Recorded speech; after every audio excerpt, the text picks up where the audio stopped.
కొంతమంది సోదరులు తెలిసి అడిగారు, ఇలా 10 బ్రాంచ్ నుంచి ఇన్స్పెక్షన్ చేశారంటే నాకు అమౌంట్ రాలేదు లేదు. మా ఎదురుకుండానే ఫోన్ చేసి 1 గంటలో కనుక అది అమౌంట్ పడకపోతే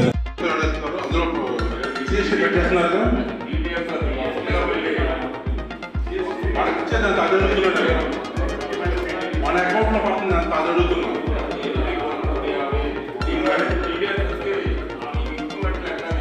ఇది ఒక విద్య, అది ఒక విద్య.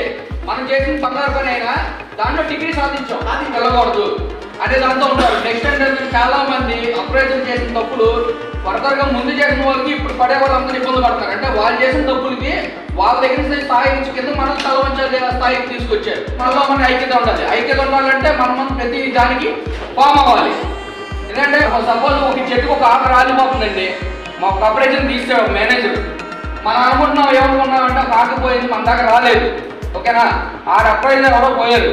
కానీ ఒకేసారి అన్ని రాగాలు రాలిపోయిన అనుకో వర్షంలో ఎదుగుదల లేకుండా పడిపోతుంది. అంటే అది ఫామ్ అవ్వకుండా ఉంటుంది. నేననేది ఏంటంటే ఒక అప్రైజర్ ఏదైనా అన్యాయం జరిగినప్పుడు ఉన్న 15, 20 మంది 40 మంది అప్రైజర్లు బయటకు వచ్చేవాలి. ఒకవేళ వాళ్ళు వచ్చినట్టు జరిగింది అనుకోండి, ఆ రోజు కౌంట్ ఎంత పోతుంది. అప్రైజర్ జరగకపోవచ్చు కానీ జరిగేలా చేసుకోవాలండి. నేను చెప్పేది ఏంటంటే ఫస్ట్ ఆఫ్ ఆల్ మనలో మన ఐక్యత పెట్టుకోవాలి. మన పక్కోడైనా మన తోటి పనిచేసేవాడు కాబట్టి ప్రతి వాళ్ళు మన ఐక్యత ఫస్ట్ ఇది ఫామ్ అవుతేనే మనం దేనికైనా ముందుకు వెళ్ళడానికి సాహసం ఉంటుంది. ముందు మనం మన ఐక్యతను పెంచుకోవాలి. మన ఆఫీస్ని మనం గౌరవించుకోవాలి. కాకపోతే ఏదైనా పాయింట్ చేసినప్పుడు అది నా పని కాదు సార్, నా పని ఎంతవరకు వచ్చేసి చేయగలను, ఇంతవరకు చేయగలను. ఒకవేళ తెలియలేదనుకో నేను ఇంకో పక్కన నేర్పై అప్రైజర్ సార్ ఇలా జరుగుతుంది అనుకుంటే ఆయన దగ్గర తెలుసుకోండి, ఇలా చేయించా లేదా, చేయకూడదు తమ్ముడు అన్నాడు. ఓకే అని చేయలేదు, మా వాళ్ళతో మాట్లాడాలి చెప్పండి. ఎందుకు మన వాళ్ళు కూడా భయపడ్డానికి కారణం మన వాళ్ళు వెనకాల దన్ను లేదు, అంటే బ్యాక్ బోన్ అనేది ఏం లేదు. ఒక అప్రైజర్ ఏమైనా జరిగినప్పుడు నా వెనకాల ఎవరు నిలబడుతున్నాడు అనేది లేదు. ఇంకోటి మనలో కూడా చాలా మంది బ్యాడ్ ఉన్నారు అప్రైజర్. ఎందుకంటే ఆ ధైర్యాన్ని మనం చూపించగలగాలి. మనం చేసే పని ఇది, మనం చేయగలిగితేనే ఎవరైనా సరే అది మన పై అధికారి కాబట్టి ఇవ్వాలి. కాకపోతే కొందరు ఉన్నారు, నేను చెప్పను ఏదైనా సరే మనం ఫస్ట్ యూనిటీ అనేది ఫామ్ చేసుకోవాల్సిందే. యూనిటీ ప్రతి క్వార్టర్లీకి మీటింగ్ చేసుకోవాల్సిందే. మీటింగ్ చేస్తేనే ప్రతి ఒక్కరికి ఒక ఐడెంటిటీ అనేది లేకపోతే ఐడియాలజీ అనేది పెరిగింది. లేకపోతే అక్కడ బావులాగా ఉండిపోతాం, బయటికి రాము. మనం పైనుంచి రాలేస్తూ ఉంటారు, ఎవడు దాడిచ్చి పైకి లేకపోతే మనకు మనం లేపుకోవాలి.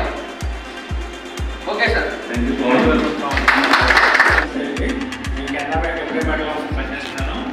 నేను వచ్చి కెనరా బ్యాంక్లో ప్రతి నవంబర్లో మీటింగ్ చెప్పుకున్నాం.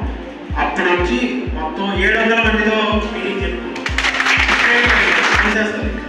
అప్పుడే ఉండేవాడు కెనరా బ్యాంక్ ఇంకెక్కడ చేయకూడదు. ఆ తర్వాత ఏమైందంటే ఈ ఎంపీ సమస్యని బట్టి మేము మా ఒక్క స్టేట్ లెవెల్లో కాకుండా ఆల్ స్టేట్స్ కేరళ, తెలంగాణ, తమిళనాడు మొత్తం 5 స్టేట్లు కలుపుకొని మేము అంతా మాట్లాడుకొని హెడ్ ఆఫీస్ బెంగళూరు హెడ్ ఆఫీస్కి వెళ్ళి మాట్లాడుకున్నాక మొన్న సర్క్యులర్ రిలీజ్ చేశారు. 6 సంవత్సరాల తర్వాత తీసేయడం. అలాగే 60 సంవత్సరాల నుంచి 65 సంవత్సరాలు పెంచారు. మన సమస్యను తగ్గించుకోవాలంటే మనం ఏం చేయాలంటే ఫస్ట్ యూనియన్ అనేది ఫామ్ అవ్వాలి.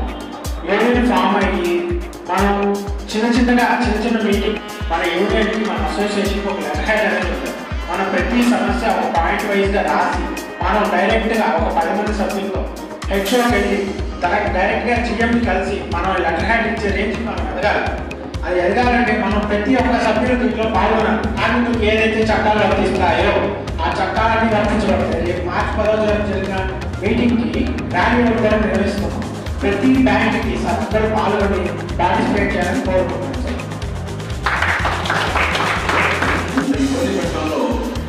అంత ఇబ్బంది పెట్టించారు.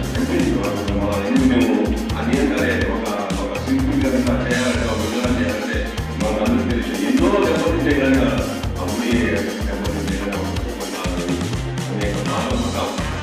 పడి ప్లాట్ఫామ్ అయితే ఎందుకంటే ఈ ప్లాట్ఫామ్లో మనం అప్రైజర్లో అనేది ఒక ఎప్పటికీ శాశ్వతంగా మనం ఉండిపోతామన్న ఆలోచనతో రాబోయే తరానికి ఒక ప్లాట్ఫామ్ లేకపోతే ఉండిపోతామన్న ఆలోచనతో అప్రైజర్ వ్యవస్థ అనేది శాశ్వతంగా ఉండిపోవాలన్న ఆలోచనతో రేడియో కూడా ఏర్పాటు చేస్తుంది.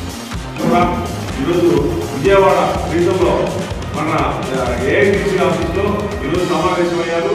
దీని యొక్క ముఖ్య ఉద్దేశం మన ఆంధ్రప్రదేశ్లో ఉన్న బ్యాంక్ ఆఫ్ బరోడా అప్రైజర్లందరూ కూడా ఒక యూనియన్ ఏర్పాటు చేసుకోవాలని, తద్వారా మనకున్నటువంటి సమస్యలను పరిష్కరించుకోవడానికి ఒక వేదికను ఏర్పాటు చేసుకోవడానికి మనమందరము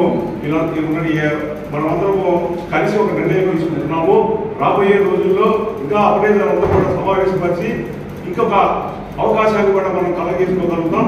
రేపు ఈ నెల మార్చి నెల 10వ తారీఖు రోజు ఆల్ బ్యాంక్స్ అప్రైజర్స్ మీటింగ్కి ప్రతి ఒక్కళ్ళ అందరూ కూడా సహకరించి మన ట్రేడ్ యూనియన్కి మద్దతు తెలుపుకుంటూ అన్ని బ్యాంక్ అప్రైజర్లు కూడా రేపు 10వ తారీఖు మార్చి 10వ తారీఖు రావాలని బిఎస్ రాంబాబు గారి ఆధ్వర్యంలో బ్యాంక్ ఎంప్లాయీస్ యూనియన్ కూడా ఫెడరేషన్ ద్వారా మన సమస్యలను పరిష్కరించుకొని రాబోయే రోజుల్లో మనం అద్భుత విజయాలు, మన కష్టాలు, బాధలు తీరపోతాయన్నది ప్రతి ఒక్క అప్రైజర్ కూడా గమనించి ఈ యొక్క సమావేశానికి జయప్రదం చేశారు. ధన్యవాదాలు. Thank you.